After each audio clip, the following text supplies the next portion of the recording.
So hello everyone, this is Aryan Singh. Welcome back to Singh classes. कैसे हैं आप लोग? आई होप कि सब लोग बढ़िया हो गए, मस्त हो गए, मजे में हो गए और अपनी लाइफ को एंजॉय कर रहे होगे। एंड बोर्ड की प्रिपरेशन आप लोगों की बिल्कुल कहते हैं ना कि एकदम धांसू तरीके से चल रही होगी, तो बिल्कुल धांसू तरीके से आपकी क्लास 12th के बोर्ड की प्रिपरेशन चल रही होगी। तो आज मैं आप लोगों के साथ आ चुका हूँ यहाँ पे क्लास 12th हिस्ट्री की बुक, पहली जो बुक है आपकी हिस्ट्री की, वो लेकर के आ चुका हूं मैं यहाँ आप लोगों के सामने, आप लोगों के समक्ष, ठीक है।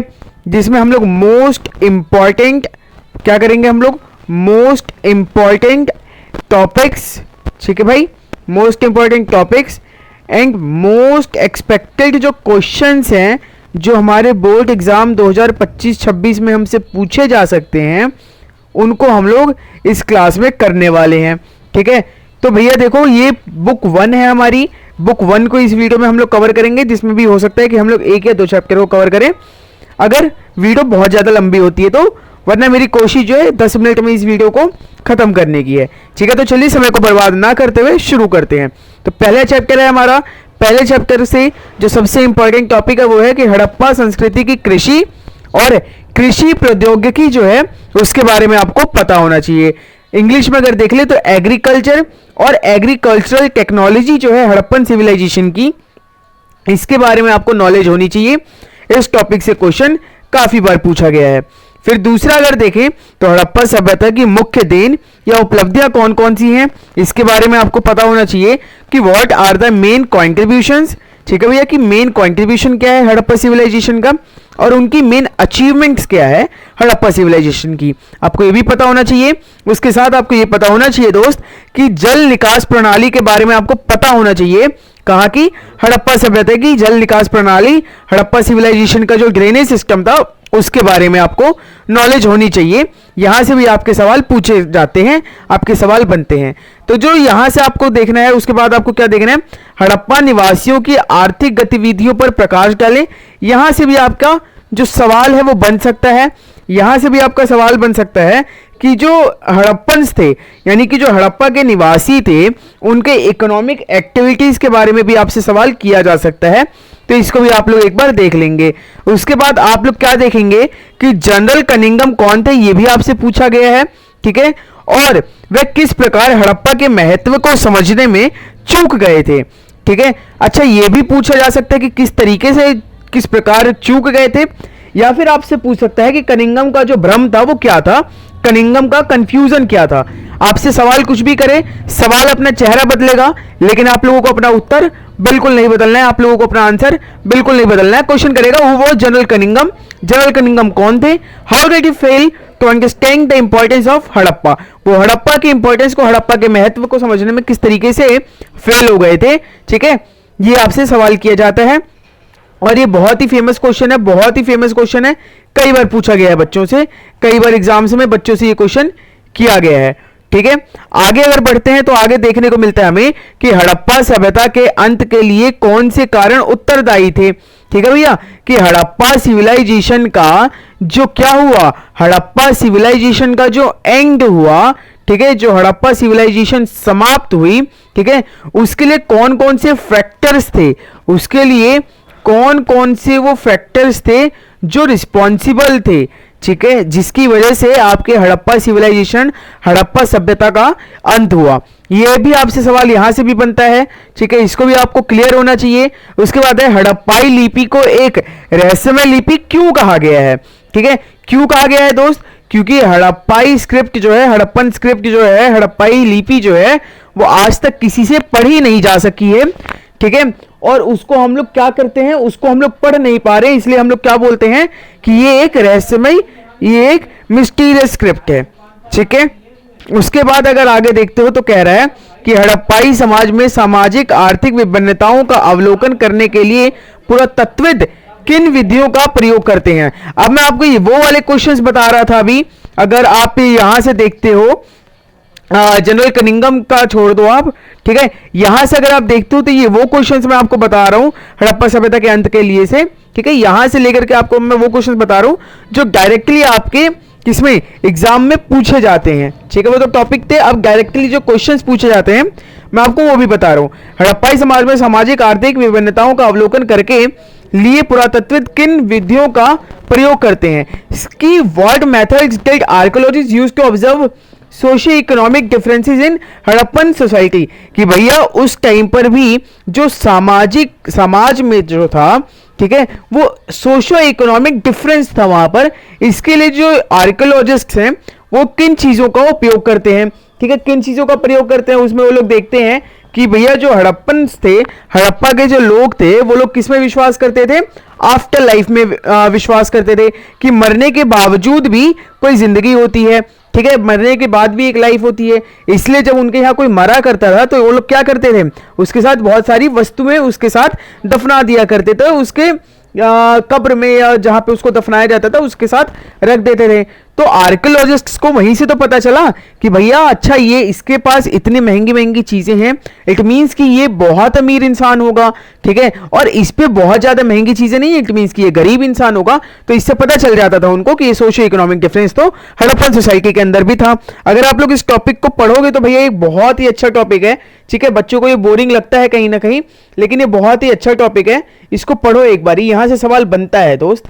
ठीक है, फिर है कि हड़प्पा वासियों को धार्मिक विश्वासों की जानकारी प्राप्त करने में वहां से भारतीय हड़प्पा वासियों के धार्मिक विश्वासों की जानकारी प्राप्त करने में वहां से प्राप्त मुहरें किस प्रकार सहायक होती हैं? संक्षिप्त में वर्णन कीजिए। भैया how do seals found there help us understand the religious beliefs. अच्छा भैया ये कह रहा है कि वहां से जो हमें सील्स मिली हैं, जो हड़प्पाई मोहर हमको मिली है, ठीक है, पहली बात तो ये है कि आप एक चीज ये भी याद रखना कि ये जो हड़प्पन सील थी, हड़प्पाई मोहर थी, वो किससे बनती थी? ये आपका एमसीक्यू में पूछा जाएगा। तो हड़प्पाई मोहर जो था वो सेल खड़ी के पत्थर से बनाया जाता था, सेल खड़ी से, स्केटाइट स्टोन से, है ना। तो ये आपको पता होना चाहिए। ठीक है, तो ये कर रहा है कि वहां की जो सील थी वो किस तरीके से हमें हेल्प करती है वहां के रिलीजियस बिलीफ्स को समझने के लिए। ठीक है, इसको डिस्क्राइब करना है आपने, ये भी आपको चैप्टर के अंदर पढ़ाया हुआ है।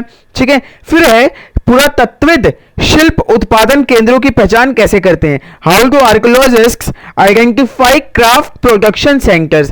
कि आर्कियोलॉजिस्ट जो थे वो कैसे पहचानते हैं, कैसे उनको पता चलता है कि भैया ये क्राफ्ट प्रोडक्शन सेंटर था। ठीक है, ये भी सवाल आपसे डायरेक्टली पूछा जाता है एग्जाम के अंदर, सिर्फ अपना चेहरा बदल के आ जाएगा, सवाल यही रहेगा। ठीक है, चैप्टर नंबर 2 अगर आप देखते हो तो 2 चैप्टर में आपसे कह रहे हैं कि जेम्स प्रिंसेप कौन थे, ठीक है, और भारतीय इतिहास लेखन में उनकी क्या देन है? Who was James Prinsep, what is his contribution to Indian history writing? भैया कि जेम्स प्रिंसेप कौन थे, और भैया जो भारतीय इतिहास रहा है, भारतीय इतिहास लेखन में उनकी क्या देन है, इसको आपने बताना है। फिर है कि 6ठी शताब्दी से 4ठी शताब्दी ईसवी पूर्व के बीच मगध सबसे शक्तिशाली महाजनपद बन गया। अब बताओ कैसे? ठीक है, ये आपको बता रहा है कि मगध जो था वो सबसे शक्तिशाली महाजनपद बन गया था, लेकिन कैसे? ठीक है, अच्छा एक चीज और आपसे पूछा जा सकता है कि मगध जो था वही इतना शक्तिशाली क्यों बना? ठीक है, बाकी भी तो महाजनपद थे, वो क्यों नहीं बन पाए? ठीक है, तो between the 6th and 4th centuries BC Magadha become the most powerful Mahajanapada. How? ठीक है, ये आपको बताना है। फिर अगला जो क्वेश्चन आपसे करे कि अशोक के धम्म की मुख्य विशेषताएं क्या थी? अशोक का जो धम्म था, what were the main features of Ashoka's Dhamma? ठीक है, अशोक के जो धम्म थे उसकी मुख्य विशेषताएं क्या थी, ये आपसे पूछा जा रहा है। ठीक है, फिर आपको देखना है कि मेगास्थनीज के विवरणों के अनुसार मौर्य समाज में सैनिक गतिविधियों के संचालन की क्या व्यवस्था थी दोस्त? ठीक है, जो मेगास्थनीज थे, मेगास्थनीज ने जो अपना अकाउंट लिखा था, ठीक है, तो मेगास्थनीज के अकाउंट के अकॉर्डिंग, ठीक है, what was the system for conducting military operations in the Mauryan empire? जो वो कहा था ना कि 6, 9 इस तरीके से करके जो बोला था उसने। ठीक है, तो मेगास्थनीज के अकॉर्डिंग सैनिक गतिविधियों के संचालन की क्या व्यवस्था थी? कहां पर? मौर्यन एम्पायर के अंदर, मौर्य समाज के अंदर। ठीक है, ये आपको बताना है। फिर है कि मौर्य साम्राज्य की जानकारी के प्रमुख स्रोतों को विस्तार से बताइए भाई। ठीक है, ये विस्तार से आपको बताना है। Explain in detail the main sources of information about the Mauryan empire. ठीक है, ये वो क्वेश्चंस हैं फिर से मैं बता दूं, ये वो क्वेश्चंस हैं जो या टॉपिक हैं जो आपके एग्जाम में सीधे सीधे आपसे पूछे जाते हैं और आपके बहुत ज़्यादा हेल्प होने वाली है इसको अगर आप पढ़ के चले जाते हो तो। ठीक है, तो ये हम कहाँ कर रही है, हम सिंह क्लासेस के यूट्यूब चैनल पे कर रहे हैं। तो भैया तुमने क्या करना है, बस चैनल को सब्सक्राइब कर लेना है, वीडियो को लाइक कर देना है, दोस्तों के साथ शेयर करना है और कमेंट करना है। ठीक है, चैप्टर नंबर 3 पे आ चुके हैं हम। चैप्टर नंबर 3 जो है वो ये कह रहा है कि 600 ईसा पूर्व से 600 ईस्वी तक के काल में सामाजिक जीवन अधिक जटिल हुआ। Social life became more complex during the period from 600 BC to 600 CE। अभी कैसे हुआ, क्या हुआ, हुआ या नहीं हुआ, ये आपको बताना है। ठीक है, ये टॉपिक मैंने आपको बता दिया है। ठीक है, अब इस टॉपिक को आपने क्या करना है भैया, वहां जाकर के आपको चैप्टर में देखना है। ठीक है, कि भैया इस चैप्टर से ये वाला टॉपिक आया है, अब इसको मैं क्लियर कर लूं एक बारी। ठीक है, क्यों, क्योंकि ये बोर्ड एग्जाम में पूछा जाता है कई बारी। ठीक है, फिर इस चुनौती की प्रतिक्रिया में ब्राह्मणों ने क्या किया। अब भाई देखो, जो जीवन था वो बहुत ज्यादा जटिल हो गया, तो इसके रिस्पॉन्स में ब्राह्मणों ने क्या चैलेंज फेस किया, ब्राह्मणों ने क्या किया था। What did Brahmins do in response to this challenge? इस चैलेंज के रिस्पॉन्स में ब्राह्मण्स ने क्या स्टेप्स लिए थे, क्या किया था उन्होंने। ठीक है, फिर जो अगला है वो कहता है कि किस प्रकार महाभारत का समालोचनात्मक संस्करण एक अत्यंत महत्वाकांक्षी परियोजना मानी गई, स्पष्ट कीजिए। Explain how the critical edition of the Mahabharata was considered a highly ambitious project. अब ये महाभारत जो था, ठीक है, जो क्रिटिकल एडिशन आया महाभारत का, उसको एक एम्बिशियस प्रोजेक्ट क्यों माना गया, ये बताइए आप। ठीक है, फिर आपसे ये भी सवाल किया जा सकता है कि भैया ये जो महाभारत थी हमारी, जो क्रिटिकल एडिशन इसकी क्रिएट की गई थी, उसको बनने में कितना टाइम लगा था। ठीक है, और कितने पेज की थी, और इसमें कितने श्लोक से जो है वो ऐड किए गए, और कितने वर्सेस इसमें ऐड किए गए थे, वर्सेस वाइज श्लोक्स। ठीक है, ब्राह्मणीय पद्धति में स्त्रियों का गोत्र कैसे निर्धारित किया जाता था। ये कह रहा है कि भैया how was the gotra of women determined in Brahmanical system. अब जो ब्राह्मणों ने जो सिस्टम बनाया था, ब्राह्मणों ने जो पद्धति बनाई थी, उसमें स्त्रियों का जो गोत्र था वो कैसे निर्धारित होता था कि भैया स्त्री का गोत्र जो है, जो पहले लड़की जो है उसका गोत्र होगा वो अपने पिता का गोत्र मानेगी। ठीक है, लेकिन जब उसकी शादी हो जाती है तो उसका जो गोत्र है वो उसका नहीं रहेगा, फिर वो अपने पति का गोत्र फॉलो करने लगेगी। यही तो था ब्राह्मणिकल सिस्टम, ये इसके अलावा कुछ और था, एक बार इस पे भी आपको देखना पड़ेगा। ठीक है, फिर कहते हैं कि आरंभिक समाज में नए नगरों के उदय ने सामाजिक जीवन को किस तरह जटिल बना दिया। How take the rise of new cities in early society complicate social life. भैया जो नए नए शहर बन रहे थे, ठीक है, उन्होंने किस तरीके से सोशल लाइफ को कॉम्प्लिकेट कर दिया, किस तरीके से जटिल बना दिया था, इसके बारे में आपको पता होना चाहिए। फिर कहते हैं कि सामाजिक इतिहास के पुनर्निर्माण में आदर्श मूल्य संस्कृत ग्रंथों की भूमिका स्पष्ट करो। ठीक है, explain the role of normative Sanskrit text in reconstructing social history. भैया जो उस टाइम के जो संस्कृत टेक्स्ट हमें देखने को मिले हैं, तो उनका क्या रोल रहा है हमारी सोसाइटी को, हमारी सोसाइटी की हिस्ट्री को रिकंस्ट्रक्ट करने में। ठीक है, फिर कहते हैं कि मंदसौर अभिलेख जटिल सामाजिक प्रक्रियाओं की झलक किस प्रकार देता है। How does the Mandsaur inscription provide a glimpse into complex social process. ठीक है, अब ये तो वही बता सकता है, इस क्वेश्चन का आंसर वही बच्चा दे सकता है, ठीक है, जिसने चैप्टर को अच्छे से पढ़ा होगा। जिस बच्चे ने चैप्टर को अच्छे से पढ़ा होगा उसको इसका आंसर बड़ी आसानी से पता होगा। फिर मनुस्मृति में वर्णित चांडालों के कर्तव्यों का वर्णन कीजिए, इसको ध्यान दे लो। ये वाला जो टॉपिक है, ये वाला जो है, इसको ध्यान दे लो, ये पूछा जाएगा तुमसे, ये बहुत इंपॉर्टेंट है, ये पूछा जाएगा। ठीक है, चांडालों के साथ जो होता था उसके बारे में बताना पड़ेगा आपको। डिस्क्राइब द ड्यूटीज, जो चांडाल्स की जो ड्यूटीज थी, ठीक है भैया, चांडाल्स की जो ड्यूटीज थी उसके बारे में तुम्हें बताना पड़ेगा, और वो किसी भी हालत में तुम्हें बताना ही है। ठीक है, तो वो चांडाल्स की जो ड्यूटीज है वो तुमको बतानी पड़ेगी। ठीक है, वो जो मनुस्मृति में डिस्क्राइब की गई है, ये नहीं कि आप अपनी मर्जी से कुछ भी लिख दोगे। ठीक है, जो मनुस्मृति में बताई गई थी वो आपको बताना पड़ेगा, और आपको पढ़ाया हुआ है वो। ठीक है, महाभारत कालीन समाज पुरुष प्रधान था, यानी कि जिस टाइम पे महाभारत हुई थी उस टाइम पे जो समाज था वो पुरुष प्रधान था। अब कोई भी 3 तर्क देके समझा दीजिए भैया, कोई भी 3 ऐसे आर्ग्यूमेंट दो अपने फेवर में, ठीक है, जिससे आप ये प्रूव कर सको कि जो महाभारत टाइम की सोसाइटी थी वो क्या थी, मेल डोमिनेटेड थी। महाभारत काल की जो सोसाइटी थी वो पुरुष प्रधान थी। ठीक है, फिर जो नेक्स्ट है वो कहता है कि महाभारत के बारे में प्रख्यात इतिहासकार मॉरिस विंटरनिट्स की राय क्या थी, स्पष्ट कीजिए। What was the opinion of renowned historian Maurice Winternitz, sorry अगर मैं नाम नहीं ले रहा हूं सही से, तो अबाउट द महाभारत एक्सप्लेन। ठीक है भैया, ये उनकी क्या उनकी थ्योरी थी इसके बारे में कह रहा है। ये ज्यादा पूछा नहीं जाता है, लेकिन एक बार इसको गो थ्रू कर लेना बस। ठीक है, मतलब कि एक बार बस देख लेना। ठीक है, महाभारत का मूल व प्रचलित लेखक कौन थे, व्याख्या कीजिए। Who were the original and popular author of the Mahabharata explain. अब भैया ये आपको बताना पड़ेगा, ये आपसे पूछा जाएगा, ये आपसे एमसीक्यू में भी पूछा जा सकता है, ये आपसे 2 मार्कर 3 मार्कर 4 मार्कर में भी आपसे पूछा जा सकता है। ठीक है, तो ये आपको पता होना चाहिए, ये आपको पता होना चाहिए। ठीक है, ये आपसे कहीं भी कभी भी पूछा जा सकता है, तो ये आपको पता ही होना चाहिए। ठीक है, चलिए आगे बढ़ते हैं। अगला जो सवाल है वो कहता है कि महाभारत कालीन समाज में विवाह से संबंधित कोई 3 नियम लिखिए। अब भैया उस टाइम पे जो शादी होती थी, राइट, 3 रूल्स, कोई भी 3 नियम लिखिए भाई। ठीक है, कोई भी 3 नियम बताओ जो कि marriage in the society for the Mahabharata period, जब महाभारत का टाइम चल रहा था उस टाइम पे अगर कोई बंदा शादी करता है तो उसके लिए कौन कौन से नियम थे, उनमें से कोई भी 3 नियम आपको बताने हैं। देख रहे हो कितने इजी से भाई, ये चैप्टर, ये जो बुक है ना बहुत ही इजी है। अगर तुम लोग इसको ध्यान से एक बार पढ़ लेते हो और जो इंपॉर्टेंट टॉपिक है सिर्फ वही पढ़ते हो तो बहुत इजी है दोस्त, इसके अलावा कुछ पढ़ने की जरूरत है होती नहीं है वैसे। ठीक है, और जब तुम इतना सब कुछ करके जाओगे और बोर्ड एग्जाम में बैठोगे ना तो तुम्हें लगेगा यार कुछ भी नहीं है यार, मतलब मैं खामा में प्रेशर ले रहा था, खामा में टेंशन ले रही थी। ठीक है, तो कुछ भी नहीं, इतने इजी से क्वेश्चंस पूछे जा रहे हैं।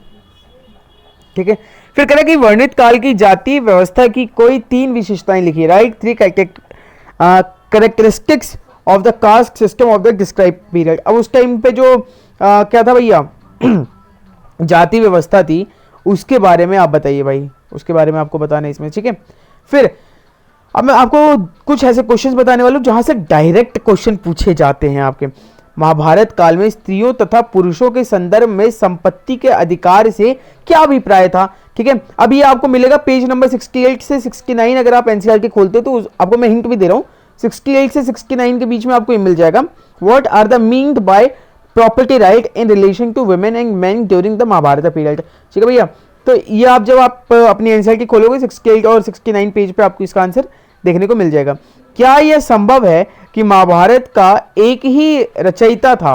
महाभारत को एक गतिशील ग्रंथ क्यों कहा जाता है? संकेत आपको कहाँ मिल जाएगा, 74 से 77 पेज में आपको इसका आंसर मिल जाएगा। ठीक है, क्या कह रहा है कि क्या भैया ये पॉसिबल है, क्या ये पॉसिबल है कि जो महाभारत लिखी गई है, ठीक है, उसके जो ऑथर हैं वो एक ही हैं, सिर्फ एक ही ऑथर ने उसको लिखा है। ठीक है, क्या ये पॉसिबल है? एक तो ये क्वेश्चन बन गया। दूसरा क्वेश्चन जो तुम्हारा बनता है दोस्त वो यहां से बनता है, दूसरा जो क्वेश्चन तुम्हारा बनता है वो यहां से बनता है कि एक सेकंड, ठीक है, दूसरा जो तुम्हारा क्वेश्चन बनता है वो यहां से बनता है कि why is the Mahabharata called a dynamic text. अब ये आपका एक टॉपिक है, ये क्या है, आपका एक टॉपिक है। ठीक है, अब इस टॉपिक से है ना क्वेश्चंस आपसे पूछे जाते हैं। ठीक है, इस टॉपिक से आपसे क्वेश्चंस पूछे जाते हैं, इसलिए मैं आपको कह रहा हूं ये वाला जो टॉपिक है ना भाई, ये वाला जो टॉपिक है तुम्हारा, इस टॉपिक से तुमसे क्वेश्चन पूछा जाएगा, ये जान लो। मैं तुमको अभी से बता रहा हूं कि महाभारत जो है वो एक डायनेमिक टेक्स्ट कैसे है, बताइए। इसका हिंट आपको मिलेगा एनसीईआरटी के 74 से 77 पेज नंबर के बीच में। ठीक है, फिर है कि उन साक्ष्यों की चर्चा कीजिए जो यह दर्शाते हैं कि बंधुत्व और विवाह संबंधित ब्राह्मणीय नियमों का सर्वत्र अनुसरण नहीं होता था। ठीक है, discuss the evidences that shows the Brahmanical rules regarding kingship and marriage were not universally followed. अब भैया महाभारत टाइम में देखो, ब्राह्मणिकल समाज जब चल रहा था, ठीक है, जो ब्राह्मण्स के रूल्स चल रहे थे, तो उस टाइम पे आप बताओ कि भैया ऐसा नहीं था कि पूरे यूनिवर्स में, ठीक है, यूनिवर्सली सिर्फ ब्राह्मणिकल रूल्स ही फॉलो किए जा रहे थे।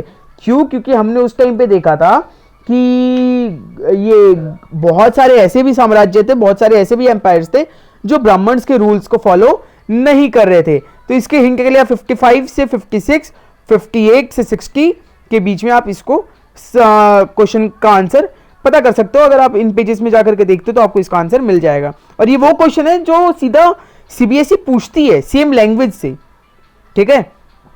फिर है फोर्थ क्वेश्चन कि महाभारत कालीन भारतीय सामाजिक जीवन की प्रमुख विशेषताओं पर एक निबंध लिखिए, ठीक है। Write an essay on the key feature of Indian social life during the Mahabharata period.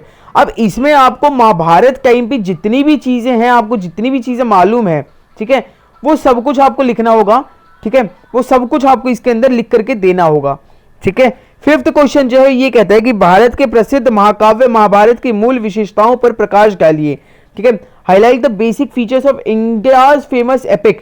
अब इंडिया का फेमस एपिक कौन सा है भैया? महाभारत है, ठीक है। तो उसके कुछ बेसिक फीचर्स को आप हाईलाइट करो। इसका भी आंसर आपको 53, 54 पेज नंबर पे और 73 और 74 और 77 एनसीईआरटी के पेज नंबर पे देखने को मिल जाएगा। इसी के साथ हमारे इस बुक का, इस किताब का आखिरी चैप्टर आ चुका है, ठीक है, चैप्टर नंबर 4। इसमें ये भोपाल की बेगम वाला देख लेना भैया, बहुत इंपॉर्टेंट है कि भोपाल की बेगम ने सांची के स्तूप के संरक्षण में क्या योगदान दिया, 3 बिंदुओं द्वारा स्पष्ट कीजिए। 3 एग्जांपल आपको देना है। What contribution did the begum of Bhopal make to the preservation of the Sanchi stupa. जो सांची का स्तूपा था उसको बचाने के लिए जो भोपाल की बेगम थी उन्होंने क्या किया था, उनका क्या कंट्रीब्यूशन रहा है भैया? कोई भी 3 से 4 पॉइंट लिख देना, ठीक है। और आपको आंसर देना है 3 से 4 पॉइंट के अंदर अंदर, बहुत लंबा नहीं लिखना है आपने इसमें, ठीक है। फिर कहता है कि बौद्ध धर्म के तेजी से प्रसार के कारणों का विवरण कीजिए या विवरण दीजिए कि भैया ऐसे कौन से रैपिड रीजन, ऐसे कौन कौन से रीजन आ गए थे भैया, ऐसा क्या हो गया था कि जो बुद्धिज्म था वो इतना रैपिडली ग्रो कर रहा था, इतना रैपिडली क्या हो रहा था भैया? फैल रहा था, स्प्रेड हो रहा था। क्या हो रहा था भाई? स्प्रेड हो रहा था। क्या हो रहा था दोस्त? स्प्रेड हो रहा था इतना जल्दी। मतलब ऐसा क्या हो गया था कि जो बुद्धिज्म है वो इतना जल्दी स्प्रेड होने लगा था, ठीक है, इतना रैपिड तरीके से स्प्रेड हो रहा था, इतनी जल्दी स्प्रेड हो रहा था। फिर है कि जैन धर्म के संस्थापक कौन थे? पहले तो आपको ये बताना है कि जैन धर्म के जो संस्थापक थे, फाउंडर जो थे जैनिज्म के, वो कौन थे, और भारतीय समाज पर जैन धर्म का क्या प्रभाव पड़ा, ठीक है, कि इंडियन सोसाइटी के ऊपर जैनिज्म का क्या इंपैक्ट पड़ा था, इंडियन सोसाइटी के अंदर जैनिज्म का क्या इंपैक्ट पड़ा था, ये आपको बताना है इसके अंदर, ठीक है। ये आपको इसके अंदर बताना है कि इंडियन सोसाइटी के अंदर जैनिज्म का क्या इंपैक्ट पड़ा था, ठीक है। फिर कहते हैं कि गौतम बुद्ध द्वारा दिए गए गौतम बुद्ध द्वारा दिए गए मध्यम मार्ग के लिए मुख्य सिद्धांत क्या थे? किन्हीं 3 का वर्णन कीजिए कि what are the main principles of the middle way. जो भगवान बुद्ध थे, ठीक है, गौतम बुद्ध जो थे, ठीक है, उन्होंने एक मिड वे प्रिंसिपल दिया था। क्या दिया था उन्होंने दिया था एक मिडवे प्रिंसिपल। अब उनके जो मेन क्या थे भैया, what are the main principles, उनमें से जो उन्होंने बोला था उसकी कौन कौन से मिडवे के कौन से मेन प्रिंसिपल्स थे भाई, अब ये बताना है आपको इसके अंदर, ठीक है, कि मिडवे के कौन कौन से प्रिंसिपल्स थे जो मेन थे, ठीक है, जो कि गौतम बुद्ध द्वारा दिए गए थे। डिस्क्राइब एनी 3, अच्छा sorry what are the main principles, कौन से मेन प्रिंसिपल्स थे मिडवे के जो कि गौतम बुद्ध के द्वारा दिए गए थे, कोई भी 3 बताओ, ठीक है। फिर कह रहा है हीनयान और महायान के बीच प्रमुख अंतर स्पष्ट कीजिए। हीनयान और महायान हमेशा पूछा गया है, इस बार भी पूछा जाएगा, हमेशा पूछा गया है। हीनयान और महायान के बीच प्रमुख अंतर स्पष्ट कीजिए। Explain difference between Hinayana and Mahayana, ठीक है, ये पूछा जाएगा आपसे, 100% मैं बोल रहा हूं, ठीक है। बौद्ध कालीन मूर्तिकाल की मूर्ति कला की मुख्य विशेषताएं क्या थी? किन्हीं 3 का उल्लेख कीजिए। What were the main characteristics of Buddhist sculpture, mention any 3, ठीक है। मैं अब जस्ट आपको क्वेश्चन रीड कर दे रहा हूं क्योंकि अब ये क्वेश्चन है भाई, इसमें कुछ समझाना नहीं है, कुछ ऐसे नहीं है, और मैं यहाँ पे आपको एक्सप्लेन करने नहीं बैठा हूं, मैं यहाँ पे आपको इंपॉर्टेंट टॉपिक्स और वो बता रहा हूँ, ठीक है। तो मैं जस्ट इसको रीड कर दूंगा ताकि तुम्हें पता चल जाए, ठीक है, और तुम्हें मिलता रहे। साथ साथ तुम्हें क्या करना है, तुम लोग इसका स्क्रीनशॉट लेते रहो, ठीक है, ऐसे काम नहीं चलने वाला है, तुम लोग इसका स्क्रीनशॉट लेते रहो, ठीक है। कह रहा हाउ वर स्तूपा कंस्ट्रक्टेड, जो स्तूपा थे वो किस तरीके से कंस्ट्रक्ट किए जा रहे थे, सीधा आएगा सवाल ये, ठीक है। फिर है कि 6ठी शताब्दी ईस्वी पूर्व को भारतीय इतिहास में महत्वपूर्ण क्यों माना जाता है? Why is the 6th century BC considered important in Indian history? भारतीय इतिहास में इसको महत्वपूर्ण क्यों माना जाता है भैया, इसको इतनी इंपॉर्टेंस क्यों दी जाती है, बताइए आप, ठीक है। बौद्ध संघ में भिक्खुओं और भिक्खुनियों अच्छा भिक्खु और भिक्खुनी को किन नियमों का पालन करना पड़ता था भैया, कि अपना घर छोड़ करके चले जाओ, वहां जाकर के आपको रहना पड़ेगा, एंड ऑल जितनी भी चीजें होती थी, ठीक है। व्हाट रूल्स गिल्ड मॉन्क्स, जो वहां के मॉन्क्स थे भैया, कौन थे, जो मॉन्क्स थे, ठीक है, और जो वहां के नन्स थे, मॉन्क्स और नन्स। अच्छा, मॉन्क्स किनको कहते हैं और नन्स किनको कहते हैं ये भी आपको पता होना चाहिए, मॉन्क्स और नन्स के बीच में आपको डिफरेंस पता होना चाहिए। ये आपके सीयूईटी का क्वेश्चन है, मॉन्क्स और नन्स, ये आपके सीयूईटी से सीयूईटी जब आप दोगे, ठीक है, तो आपके सीयूईटी में ये आएगा। इन द बुद्धिस्ट संघ हैव टू फॉलो, ठीक है, कि इनको कौन कौन से रूल्स फॉलो करने पड़ते थे भैया, ठीक है। जैन धर्म की कोई 3 महत्वपूर्ण शिक्षाएं लिखी, जो जैनिज्म की कोई भी 3 मेन इंपॉर्टेंट टीचिंग्स लिखी है आप इसमें, ठीक है। अब ये वो क्वेश्चन है जो कि सीबीएसई डायरेक्टली पूछती है, जैसे जैन धर्म की उत्पत्ति, शिक्षाओं तथा विस्तार की जानकारी दीजिए। कहाँ मिलेगा आपको, 88 89 पेज नंबर पे मिलेगा एनसीईआरटी की, ठीक है। Explain the origins, teachings and expansion of Jainism, hint आपको कहाँ मिल गया वो देख लिया आपने, ठीक है। दूसरा जो क्वेश्चन वो कह रहा है, पौराणिक हिंदू धर्म का उदय किस प्रकार हुआ, ठीक है भैया। How did ancient Hinduism emerge, इसकी मुख्य विशेषताएं बताओ। एक्सप्लेन इट्स मेन कैरेक्टरिस्टिक्स, कि भैया इसकी कोई मुख्य विशेषताएं बताओ अब इसकी आप, ठीक है। फिर तीसरा क्वेश्चन आपसे पूछेगा कि भैया बौद्ध धर्म की भारतीय समाज एवं संस्कृति को क्या देन है, स्पष्ट कीजिए कि भैया what are the contributions of Buddhism to Indian society, कि बुद्धिज्म ने आखिर इंडियन सोसाइटी को क्या दिया है, इंडियन सोसाइटी में क्या कंट्रीब्यूशन दिया है बुद्धिज्म ने, ठीक है। ये आपको कहाँ मिल जाएगा, 89 से 91 पेज नंबर में अगर आप देखोगे तो आपको इसका आंसर मिल जाएगा। फिर है कि बौद्ध धर्म के संगठन एवं नियमों पर संक्षिप्त में प्रकाश डालिए। संकेत आपको दे दिया गया है 92 से 94 पेज नंबर के बीच। ब्रीफली डिस्कस करो the organisation and principle of क्या बुद्धिज्म, ठीक है। फिर है लास्ट क्वेश्चन कि स्तूप क्यों बनाए जाते थे, जो स्तूपास थे वो क्यों बनाए जाते थे भैया, और explain the features related to their structure. अब उनका जो स्ट्रक्चर था, इनकी जो संरचना थी, उससे संबंधित विशेषताओं पर प्रकाश डालिए, ठीक है भाई। इस पर आपको क्या करना है भैया, एक डिटेल क्या कहते हैं उसको डिस्क्राइब करना अच्छे से, कि भैया उनका कैसे जो स्तूपा बना होता था वो किस तरीके से बना होता था, उसका स्ट्रक्चर क्या होता था, ठीक है। तो बस यही था इस चैप्टर के अंदर, इसके अलावा और कुछ भी नहीं है, ठीक है, इस वीडियो में। Thank you so much for watching this video, ठीक है, thank you so much for watching this video, and I hope कि आप लोगों को समझ में आया होगा कि हम लोग आखिर क्यों कर रहे थे इसको, ठीक है। तो इस वीडियो में मैंने आप लोगों को वो सारे इंपॉर्टेंट टॉपिक्स बताए, वो सारे इंपॉर्टेंट क्वेश्चंस बताए जो बुक 1 से पूछे जा सकते हैं, ठीक है। अब मैं कोशिश करूंगा कि बुक 2 और बुक 3 से भी बहुत ही जल्दी मैं आप लोगों के लिए मोस्ट इंपॉर्टेंट क्वेश्चंस और उसके मोस्ट इंपॉर्टेंट टॉपिक्स लेकर के आऊं, ताकि आप लोग उन चैप्टर्स पे, उन टॉपिक्स पे ज्यादा फोकस कर सको, ठीक है। फिर मिलते हैं दूसरी क्लास में। टाटा बाय बाय, सी यू, धन्यवाद।